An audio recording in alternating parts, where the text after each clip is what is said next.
안녕하십니까 여러분, 강민혁입니다. 이 시간에는 한국토지주택공사 자기소개서 작성 방법에 대해서 살펴보도록 하겠습니다. 항목이 굉장히 많기 때문에 한 항목씩 나눠 가지고 영상을 제작할 예정입니다. 참고하시기 바랍니다. 1번 문제 같은 경우에는 여기 나와 있는 것처럼 지원 포부에 대한 부분이라고 보면 될 것 같은데요. 지원 동기가 아니라 포부를 물어보고 있다는 점, 그리고 포부뿐만 아니라 우리 지원자들의 직무 역량 및 강점을 요구하고 있다는 점에 착안을 좀 해야 될 것 같습니다. 그래서 1번 항목, 즉 가 항목인데요. 평가지표는 일단 조직이해 능력과 직무 수행 능력 이 두 가지를 골고루 반영하는 게 중요할 것 같고요. 이 중에서 특히 이제 조직이해 능력을 위주로 강조하시는 것이 더 좋겠다는 생각이 들었습니다. 그 2번 항목에서 경험 및 경력 기술서를 요구하고 있기 때문에 그 1번 항목에서 이야기하는 직무 역량 및 강점이라는 단어와 상당히 유사한 개념으로 여러분들이 이해하실 수 있으실 것 같은데요. 충분히 유사한 개념으로 이해하셔도 되는 항목이라고 보시면 될 것 같습니다. 그래서 가급적이면 중복되지 않은 분야를 좀 기술하는 게 좋기 때문에 1번 항목에서는 직무 수행 능력 중에서도 지식과 기술적인 측면을 먼저 이 1번 항목에 강조하시고 2번 항목에서는 경험 위주로 강조를 하는 것이 더 좋은 방법이라고 생각을 합니다. 자, 계속해서 강의를 그럼 이어가겠습니다. 이 조직 이해 능력이라는 것은 기본적으로 이 경영 이해 능력과 이제 업무 이해 능력에 대한 부분입니다. 한마디로 이야기하면 여러분들이 지원한 이 토지주택공사가 어떠한 목표 달성을 위해서 어떠한 주요 사업을 하고 있고 세부 단위로 어떠한 역할들을 수행해야 되는지 이런 부분을 이제 업무 이해 능력과 연결지어서 고민을 할 수 있어야 되는 부분인 것 같고요. 그 앞에 얘기했던 직무 역량 및 강점이라는 것은 결과적으로 직무 수행 능력을 이야기하고 있는 건데 이 지식과 기술 이 부분을 먼저 강조하시려고 하시고요. 만약에 이 직무 수행 능력 중 이 지식과 기술이 많이 부족한 지원자들 같은 경우에는 강점. 이 강점이라는 것은 일단 여러분들이 직업기초 능력에 나와 있는 뭐 의사소통, 그 다음에 뭐 대인관계, 자원관리, 그 다음에 이제 뭐 자기개발, 혹은 이제 뭐 이제 그 뭐 다른 영향들이 몇 가지가 더 있는데 뭐 정보 수집이라든지 뭐 이런 부분들을 참고할 수는 있는데요. 타 항목과 겹치지 않는 그러한 지역기초 능력 같은 경우에는 이 항목에서 강조하실 수 있습니다. 다만 우선순위가 직무수행 능력이기 때문에 가급적이면 필요 지식과 기술적인 측면을 먼저 강조해 주시는 게 좋을 것 같고요. 경험이 굉장히 많아가지고 이번 항목에서 쓸 수 있는 경험이 또 있고 그 외에 별도로 직무수행 능력을 강조할 수 있는 경험이 풍부하다고 한다면 여기서 지식이나 기술, 경험적인 측면을 다 같이 강조하는 것도 가능합니다.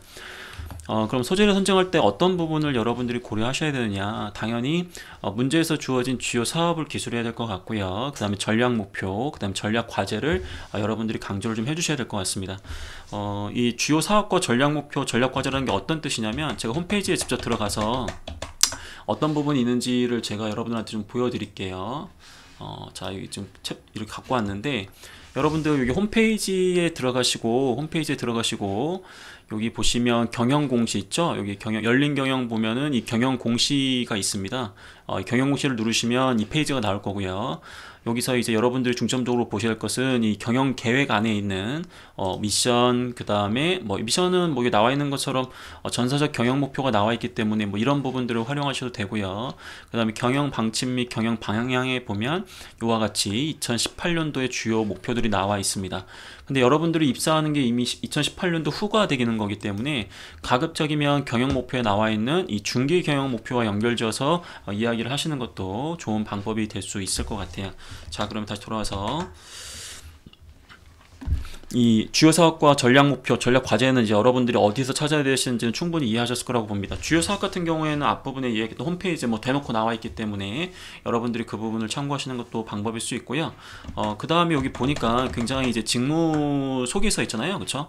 홈페이지에 나와 있는, 채용공고에 나와 있는 다운받아 보니까 기관의 주요 업무라고 해서 토지의 취득 어쩌고저쩌고 이렇게 나와 있어요. 그렇기 때문에 여기 있는 부분들을 작성하시는 것도 방법이 될 수는 있습니다. 근데 토시 하나 안 틀리고 여기에 있는 모든 단어를 그대로 쓰기보다도 이런 조사라든지 아니면 뭐 순서라든지 뭐 그런 부분들은 약간씩 변형하시고 나쁘지는 않아요. 왜냐하면 그대로 컨트롤 CV 했다라는 느낌보다도 여러분들이 이해하고 있는 부분을 좀 유사한 이 사업 개념으로 잡으셔가지고 작성하시는 게 더 좋을 수 있다라는 부분 말씀을 좀 드리겠습니다.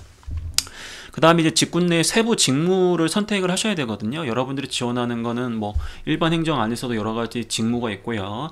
기술직 안에서도 굉장히 여러 가지 세부적인 직무들이 있습니다. 그렇기 때문에 직군 내에 있는 세부 직무를 선택하시고 그 안에 나와 있는 직무 수행 내용을 기술할 수 있으셔야 됩니다. 예를 들어서 아까 토목을 봤기 때문에 뭐 이번에는 뭐 기계 분야를 한번 봐보도록 하겠습니다. 여기 보시니까 여러 가지 내용들이 나와 있는데 여러분들이 만약에 이제 기계 쪽으로 지원한다고 하더라도 여기 보시면 능력 단위가 세부적으로 나뉜단 말이에요. 그렇죠? 그럼 이 중에서 여러분들은 하나를 잡으시라는 거죠. 예를 들어 가지고 난 특히 이 냉동 공조 설계 쪽으로 좀 역할을 좀 수행해 보고 싶다라고 한다면 여기 나와 있는 이 역할들을 이제 기재하시면 되겠습니다.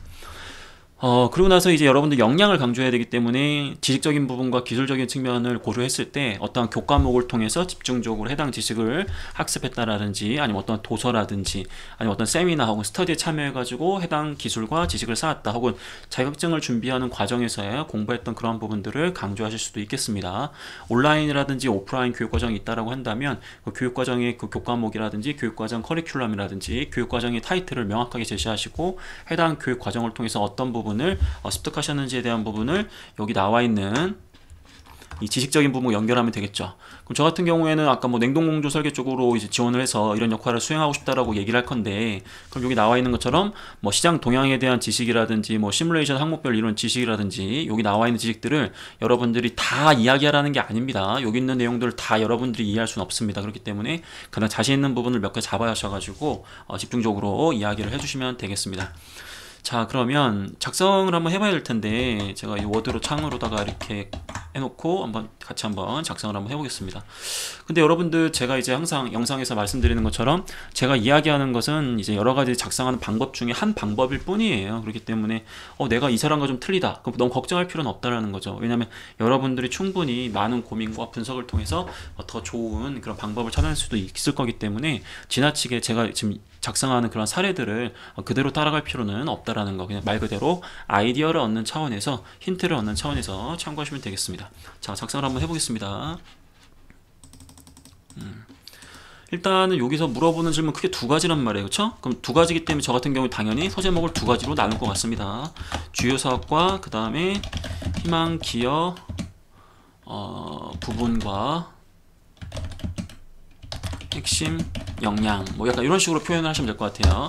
주요 사업은 LH, 한국토지주택공사 이렇게 얘기하면 글자 수를 많이 잡아먹기 때문에 그냥 LH라고 표현하셔도 될 것 같아요. LH는 어떠한 주요 사업을 수행하고 있고, 이 어떠한이라고 건 아까 이제 앞부분에서 이야기한 것처럼 홈페이지라든지 그 직무기술서상에 있는 나와 있는 그 기관 소개에 나와 있는 내용들을 입력하시면 되겠습니다. 주요 사업 수행하고 어떠한 전략 목표를 달성하고자 노력하고 있습니다. 그럼 어떠한 전략 목표라는 것은 앞부분에서 이야기했던 경영 목표에 나와 있는 중장기 경영 목표일 수도 있고요. 이 회사가 전사적 경영 목표일 수도 있고요. 약간 그 내용들을 다 적을 필요는 없어요. 그러니까 몇 가지 중요한 것들만 잡으셔가지고 강조를 하시면 되겠습니다. 그럼 이 부분 같은 경우에는 제가 봤을 때 500자라고 한다면 아무리 길어도 한 180자? 180자 이내로 요약하시는 게 중요하겠죠.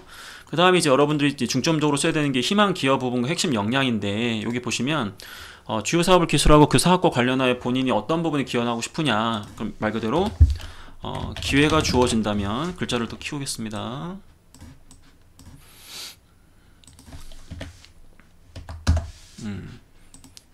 기회가 주어진다면 땡땡 분야에서 땡땡 사업 분야에서 어떠한 역할을 중점적으로 수행하여 어떠한 세부 목표 달성에 기여하고 싶습니다. 이를 위하여 저는 이제 말 그 직무 수행 능력을 강조하셔야 되겠죠.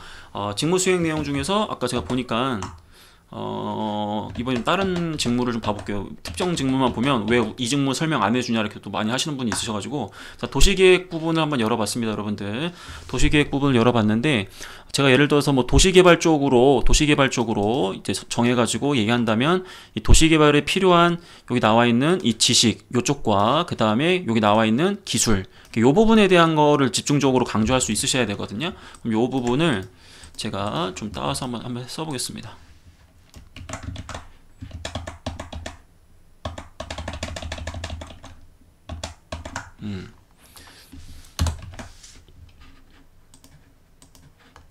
자, 이거 아래 내용을 좀 보면서 해야 되기 때문에 글자를 좀 키우겠습니다.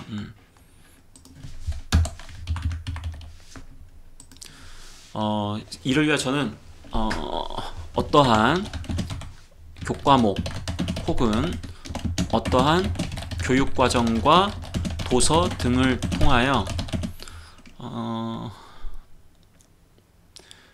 법률, 국토, 도시개발 관련 도면에 대한 도시개발 관련 도면에 대한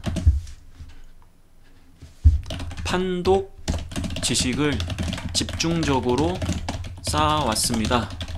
그 결과 어떠어떠한 수준 혹은 어떠어떠한 성과를 달성할 수 있었습니다. 이런 식이에요. 지금은 제가 이거 하나만 강조한 거거든요. 이 도시개발 판독 지식이라는 부분 하나 잡아가지고 집중적으로 강조하려고 이렇게 해서 루트를 두 개를 보여준 겁니다. 어떠어떠한 교육과정과 어떠어떠한 도서 등을 통해서 이러한 지식들을 집중적으로 쌓아왔다. 그 결과. 근데 지식을 쌓아왔다라고만 하시면 안 돼요. 왜냐하면 지식을 쌓아왔다라고만 하시면 여러분들이 그럼 그 지식에 대해서 어느 정도 수준인지에 대한 부분을 평가자가 이해하기 어렵기 때문에, 그 말은 여러분들의 그 직무 수행 능력이 어느 정도인지를 파악하기 어렵거든요. 그렇기 때문에 그 결과라고 하면 뭐가 있겠어요? 뭐 예를 들어가지고 그 학습을 해가지고 어떠한 수준, 이 수준이라는 것은 말 그대로 객관적으로 여기 옆에다 한번 써보겠습니다. 정량적인 성과나 어떠한 정성적인 평가에 대한 부분, 만약 이것도 어렵다고 한다면 어떠한 깨달음 얻었다, 이런 식으로 성과를 명확하게 보여주셔야 돼요. 정량적인 성과라는 건 학점일 수도 있고, 예를 들어서 아니면 어떠한 그 교과목에 대해서 특정 어떤 과제에 대한 어떤 성적들, 아니면 뭐 몇 등 안에 들었다, 뭐 이런 부분이고요. 정성적인 평가 같은 경우에는 교수님으로부터 어떠한 평가, 좋은 평가를 들었다. 그러나 이런 부분들이 좀 어렵다고 한다면, 특히 학점이 좀 안 좋다 그러면 나는 이 지식을 쌓으면서 판독 지식을 위해서는 어떠한 게 중요하다는 걸 깨달았다, 뭐 이런 식으로 해서 그 깨달은 내용을 보면 평가자가 이 친구가 이 정도 깨달은 거 보니까 어느 정도는 이해하고 있는 것처럼 보이는구나, 약간 이런 식으로 생각을 할 수 있기 때문에 여러분들의 수준을 이해할 수 있게 됩니다. 지금은 제가 특정 지식에 대한 부분을 갖고 왔고, 이 지식뿐만 아니라 기술에 대한 부분으로도 얼마든지 작성할 수 있습니다. 전체적으로 이 작성하는 방법은 말 그대로 이렇게 작성을 하시면 될 것 같습니다. 뭐 여러분들 봤을 때는 지식만 있다라고 한다면 표현이 어렵진 않으실 거예요. 그래서 뭐 너무 지나치게 여기 나와 있는 말 그대로 직무기술서에 나와 있는, 예를 들어서 뭐 조경이다, 여기 보면 조경마다 제가 왜 조경 설계 쪽에 지원한다고 이게 엄청나게 많은 지식들을 다 갖고 있어야 되는 거, 그런 건 아니기 때문에 여러분들이 이것 중에서 몇 개를 잡으셔가지고 얘기하시라는 거죠. 이게 뭐 가급적이면 한 개 이상을 한 개 이상보다 한 개 초과, 두 개 이상 정도 얘기하시는 거 좋고요. 정 안 된다라고 한다면 특정 분야 하나를 잡으셔가지고 집중적으로 강조하시는 것도 충분히 좋은 방법으로 활용할 수 있겠습니다. 그럼 이 상태에서 제가 정리를 좀 하겠습니다.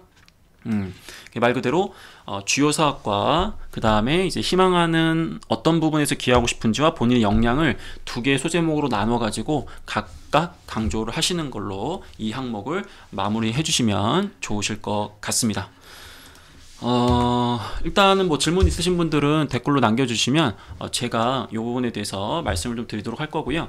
그 사전 제가 공지에 여러분들 궁금한 것들을 이렇게 몇 개 남겨주셨더라고요. 그래서 그 1번 항목과 2번 항목이 많이 겹치는데 겹치는 거 써도 되느냐, 이런 식으로 말씀을 주셨는데, 가급적 겹치지 않는 걸 선택하는 게 무엇보다 중요하고, 1번 부분에서는 지식과 스킬적인 측면, 그 다음 2번 부분에서는 경험 측면으로 강조하는 게 좋겠다. 근데 지식과 스킬이 부족하다고 한다면 강점, 즉 여러분들이 지원한 직무에서 필요한 직업기초 능력 있죠? 예를 들어가지고 조경 분야 보시면 이 맨 아래 이런 직업기초 능력이 있어요. 의사소통 능력도 중요하고 수리 능력도 중요하고 문제 해결 능력도 중요하고 대인관계는 조직의 직업윤리 이렇게 중요하다고 했거든요. 근데 직업윤리라든지 그 다음에 뭐 그 기술직 같은 경우에는 이 조직위의 능력이라든지 이런 부분들은 대인관계 능력 이런 거 다 있단 말이에요, 다른 항목에. 그렇기 때문에 겹치지 않는 뭐 문제 해결 능력이라든지 뭐 수리 능력, 물론 수리 능력 같은 경우에는 자기소설을 글로써 강조하기 굉장히 어려운 역량이다 보니까 뭐 저 같으면 뭐 대인관계 능력 이것도 아마 제가 있는 걸로 알고 있어요. 있어요. 그래서 겹치지 않는 것들, 문제 해결 능력으로 작성하는 것도 좋은 방법일 수 있다라는 걸 제가 말씀을 드리겠습니다. 하지만 직업계수능 능력을 강점으로 활용하는 것은 후순위, 가장 중요한 것은 직무 수행 능력을 강조하는 것이다. 그 부분을 여러분들이 잊지 않아 주셨으면 좋을 것 같습니다. 저는 그럼 계속해서 다음 항목에서 다시 찾아뵙도록 하겠습니다. 감사합니다.